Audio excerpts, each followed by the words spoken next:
देखिए, डिजिटल क्रांति पर प्रधानमंत्री ने जो बयान दिया है, जो उन्होंने कहा है, मैं एक छोटा सा उदाहरण दूंगा। जब पूरे दुनिया में कोरोना का दौर था और कोरोना के दौर से लोग त्राहित थे, उस समय मेरे एक रिश्तेदार अमेरिका में जाकर कोरोना का और जो है उन्होंने इंजेक्शन लगवाया था। और जब वो वहाँ पर गए तो उन्होंने देखा कि कागज पर लिख करके कोरोना का वैक्सीन दिया जा रहा है। कागज पर लिख करके कोरोना का वैक्सीन दिया जा रहा था अमेरिका में। लेकिन उसी समय 140 करोड़ का देश कोरोना का वैक्सीन देने के बाद डिजिटल क्रांति के तहत मोबाइल पर ऐप के माध्यम से उसको विस्तृत सूचना मिलता था। ये है भारत के 140 करोड़ की आबादी का डिजिटल क्रांति। यहां गरीब सब्जी भी खरीदते हैं तो पे फोन से पैसा पेमेंट कर रहे हैं।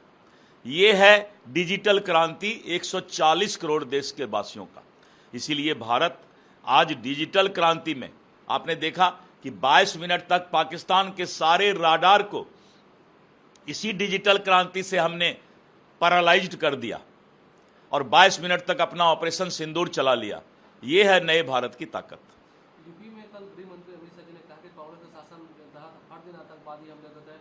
पाकिस्तान ने पीएम मोदी के शासन के दौरान 3 बार भारत पर हमला करने की कोशिश की। जब उड़ी में कोशिश की तो सर्जिकल स्ट्राइक हुआ, पुलवामा के बाद हुआ, फिर उसके बाद यहाँ हुआ। जिस तरीके से घटना, देखिए, कांग्रेस ने 65 वर्षों तक इस देश में शासन किया और कश्मीर के श्रीनगर लाल चौक पर हम अपने देश का झंडा नहीं फहरा पाते थे। कश्मीर के युवा हाथों में पत्थर लेकर और पत्थर फेंकने का काम करते थे और इस देश में नक्सली परवान पर था। पाकिस्तान जब होता था गोलीबारी और विभिन्न आतंकवादी घटनाओं को अंजाम देते रहता था। लेकिन आज नया भारत की ताकत नक्सली सिमट रहे हैं। नया भारत की ताकत पाकिस्तान को ऑपरेशन सिंदूर झेलना पड़ रहा है और वहां का सबसे बड़ा आतंकवादी ग्रुप का जो मुखिया था वो छाती पीट कर बोल रहा था, या अल्लाह मुझे भी क्यों नहीं उठा लिया, मुझे क्यों जिंदा रखा। ये है नए भारत की ताकत। अमित शाह जी ने कल जाति गणना को लेकर है वो समीक्षा की बैठक की और आज है वो अधिकारी पूरे देश के अंदर भारतीय जनता पार्टी और एनडीए की सरकार गणना के साथ जातीय गणना करवा रही है, जिससे सभी जाति को सबका साथ सबका विकास जो मोदी जी का नारा है उसके तहत उसको मदद दिया जाए। तेजस्वी यादव में लगातार हमला कर रहे बिहार सरकार पर और नीतीश जी पर कह रहे कि अब आयोग का गठन और जमाई आयोग भी बना दें। रॉबर्ट वाड्रा कौन है, भाई है कि जमाई है? पहले यह सवाल उनसे पूछिए। मीसा भारती रोहिणी आचार्य कौन है? एक दलित अगर आगे बढ़ता है तो तेजस्वी यादव को दर्द होता है। दलित समाज अगर आगे बढ़ रहा है तो इंडी गठबंधन होश में आओ। दलित विरोधी काम करते हो। अंबेडकर जी के मूर्ति को लालू जी अपने पैर से मारते हैं, पैर के पास रखते हैं उनके फोटो को।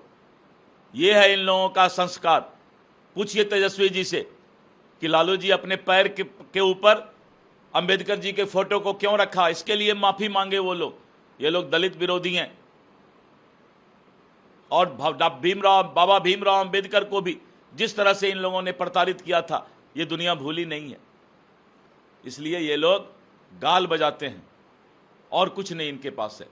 प्रधानमंत्री है 20 तारीख को बिहार दौरे पर लगातार कई योजनाओं को शुभारंभ करेंगे, सौगात देंगे। दुनिया के सर्वाधिक लोकप्रिय नेता भारत के यशस्वी प्रधानमंत्री श्री नरेंद्र मोदी जी का 20 जून को 10 बजे दिन में सिवान के धरती जसौली पंचरुखी में आगमन हो रहा है और सारण, सिवान, गोपालगंज की लाखों जनता पलके बिछाए हुए उनका इंतजार कर रही है।